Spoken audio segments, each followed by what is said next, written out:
My name is Charlotte Davis, and this video was created and developed by the Department of Instructional Technology for Norfolk Public Schools. In this training, you will learn to successfully add an alternative host to your Zoom meeting, successfully create, share, and view poll data submitted by students, successfully share your screen during a Zoom session, and successfully use the whiteboard and annotation features inside of Zoom. This course is being delivered to ensure that you are able to access your Norfolk Public Schools Zoom account and share your session with students. It is encouraged that you use a laptop or desktop for this training. If you're using an iOS or Android device, an iPad, an iPhone, an Android smartphone, your experience will not align with this training. There are multiple means of accessing the Zoom website. In this guide, we're going to demonstrate the access point that's located on the Norfolk Public Schools webpage. If you go to the Norfolk Public Schools webpage, you're going to hover over For Staff, then select Zoom from the drop-down menu. When the Zoom screen shows, select Zoom Conferencing from your options. You will be prompted to enter your NPS username and password when you click on Sign In, and then it will take you to your Zoom login.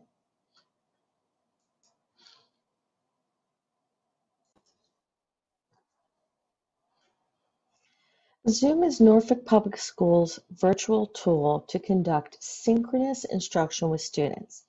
Zoom sessions will sometimes require teachers to utilize additional features found within the settings of their live Zoom sessions.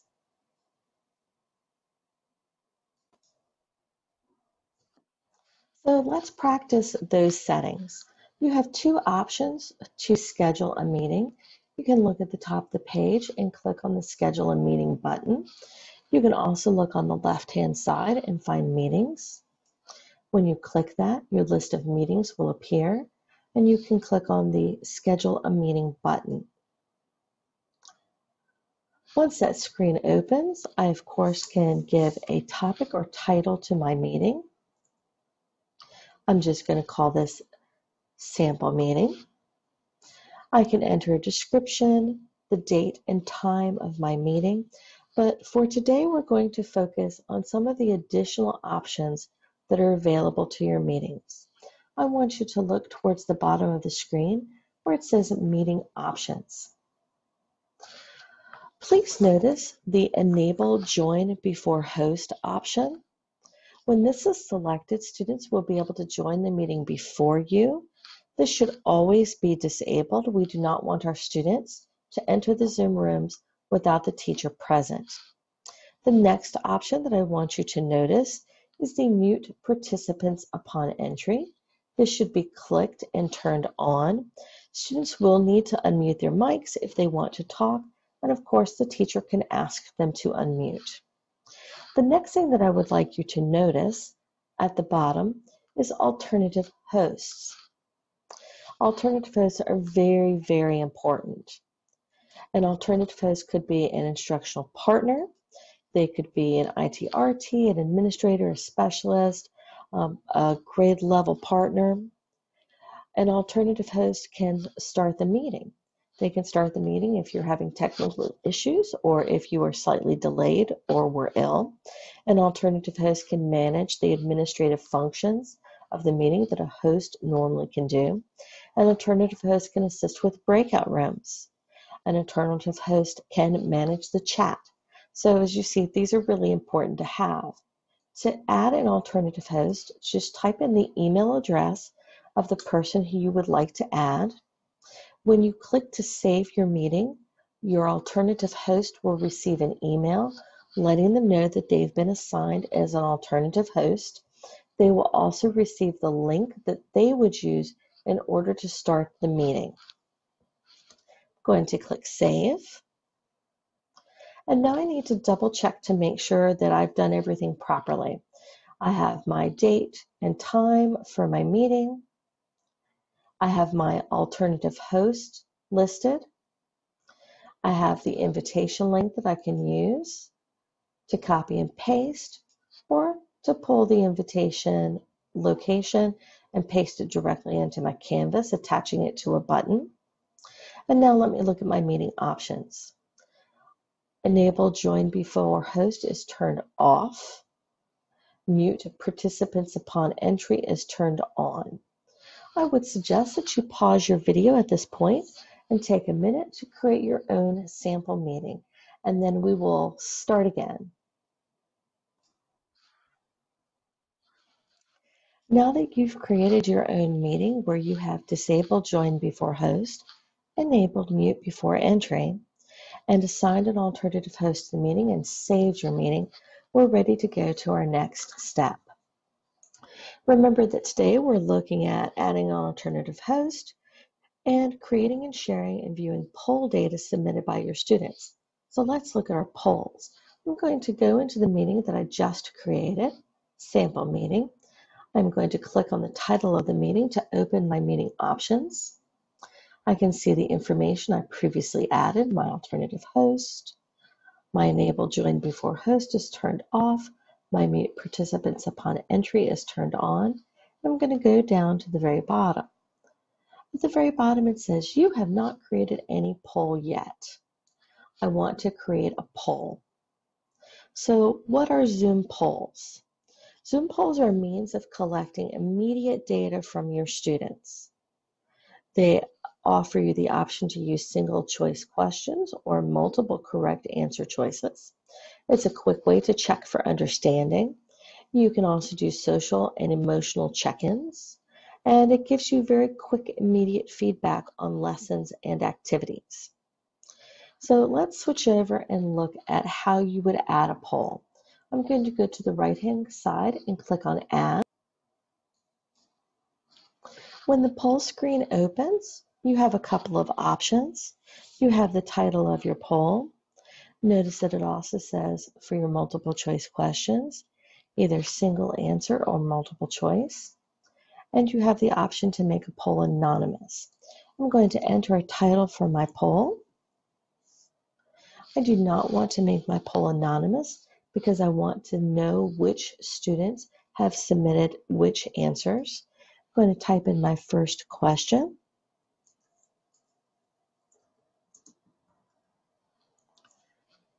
And then I can enter my answer choices.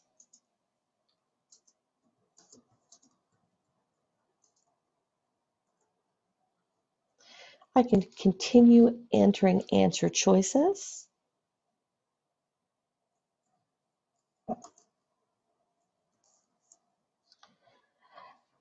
As long as I would like. Please note that there are a maximum of 25 poll questions that can be created during a session.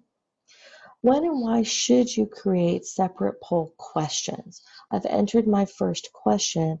I have the option to add a question.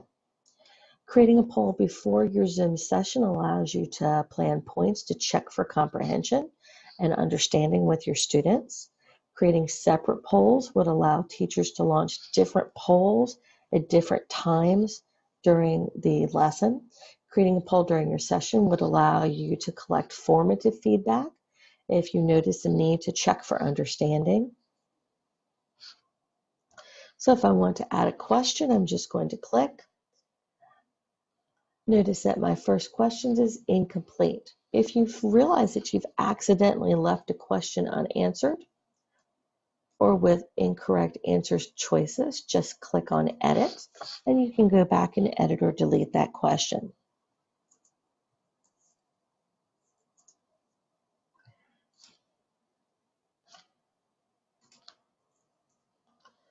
And save.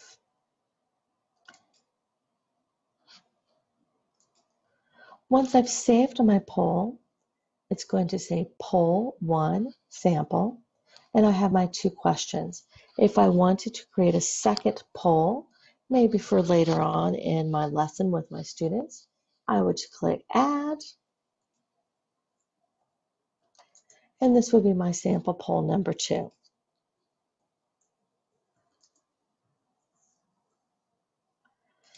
with my answer choices.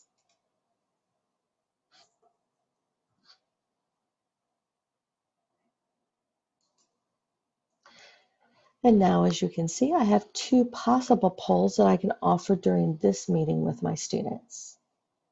Now would be an excellent time for you to pause this recording, practice adding at least 2 or 3 poll questions to the meeting that you just created, and then we're going to pop into a Zoom session and look at how the polls appear during an actual session with your student. So now that you've had an opportunity to create your poll, let's talk about using your poll with your students. To start your poll, you're going to sign in and start your Zoom meeting as the host. Find the poll icon at the bottom of your Zoom window. It looks like this. Select the poll from the list that you want to launch. You named it, so select the one that you created, and then click at the bottom to launch your poll. Once you have launched your poll, you're going to see a screen similar to this that will pop up for you. It will let you know that your poll has been launched. It will tell you that the number of students you have. I have 2 sample students in my meeting, and none of them have voted yet. As time goes on and students start to submit answers, this is what you're going to begin to see on your screen, where the students have answered the questions and which options they have selected. As more students answer the questions, you'll see more answer choices that are popping up on your screen. And you can go through and click Stop Share Results. I can share the results with my students at the bottom of the screen, let them see the most common answers that have come in. I can click Stop Share Results and go back to my regular meeting. I could even stop and then restart this poll later. So I could use the same poll as an entrance and as an exit activity within the same class.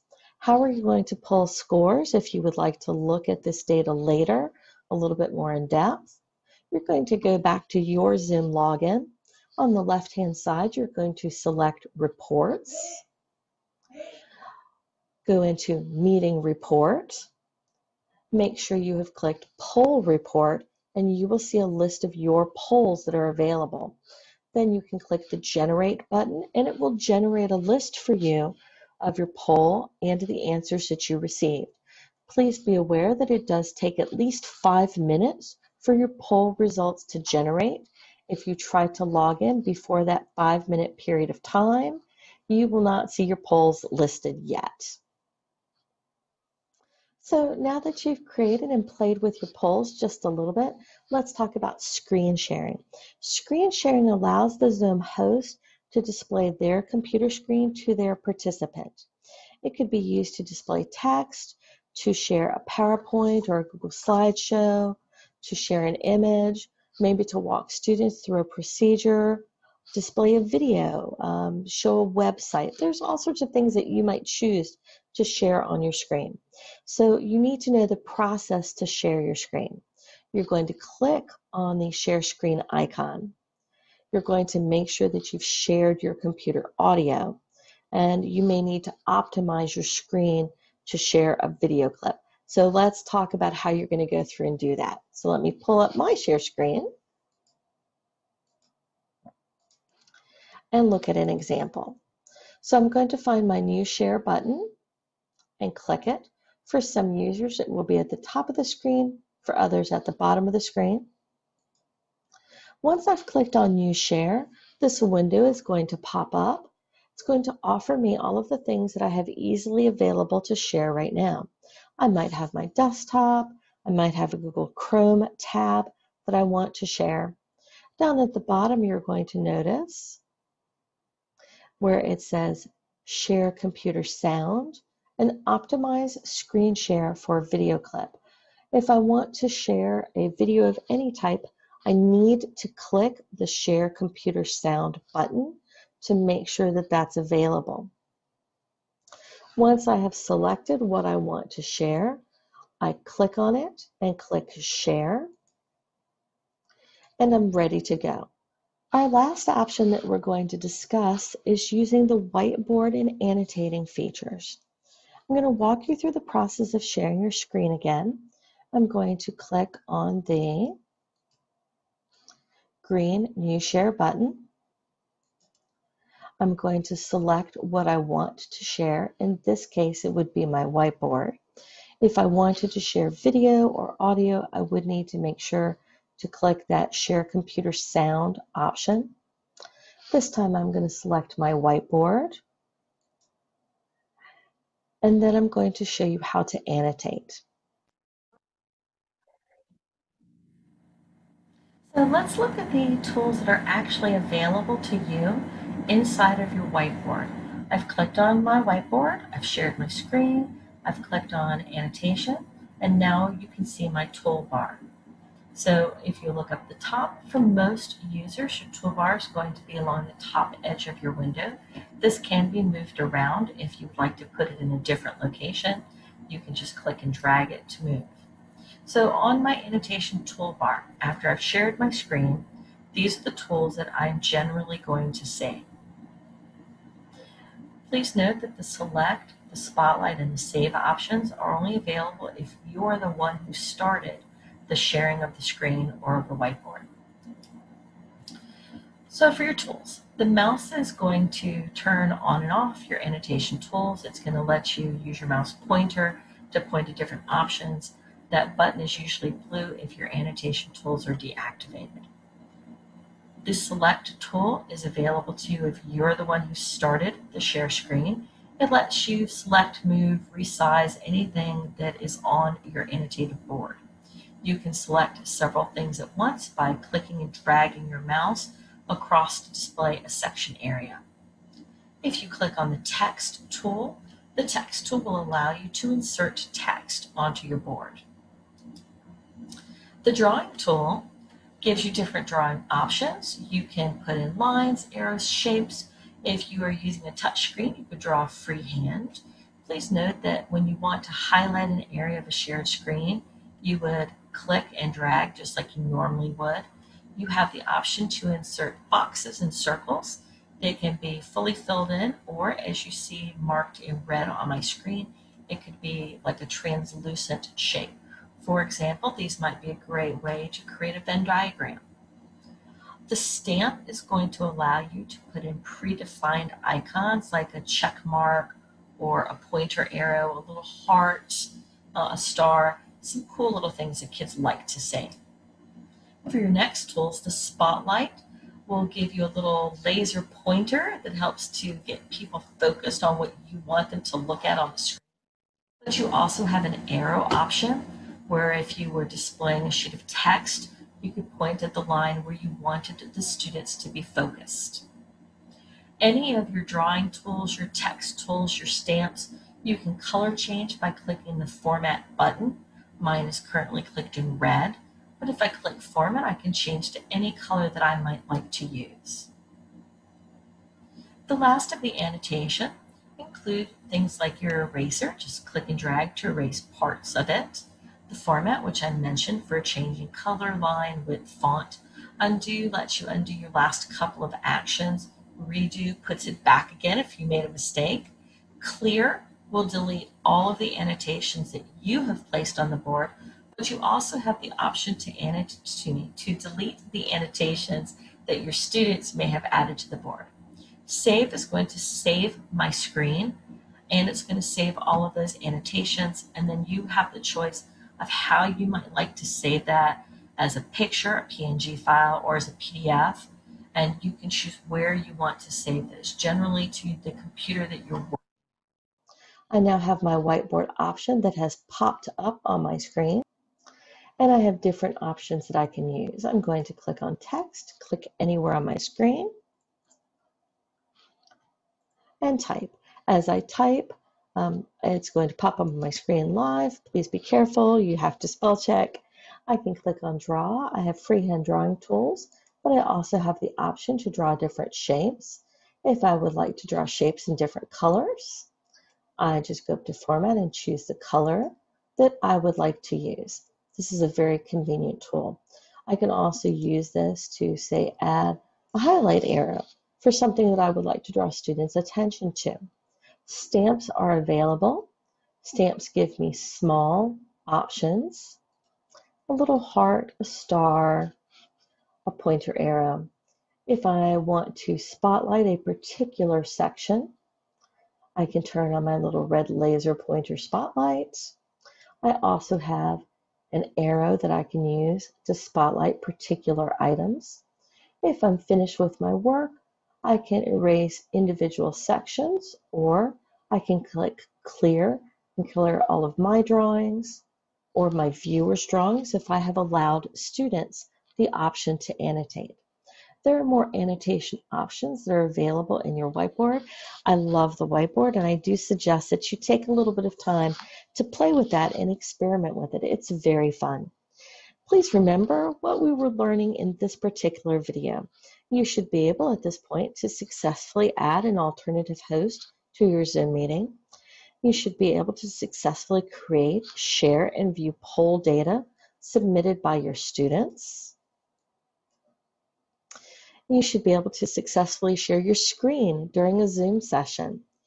And you should be able to utilize the whiteboard and the annotation tools while sharing your screen. Thank you for watching this video.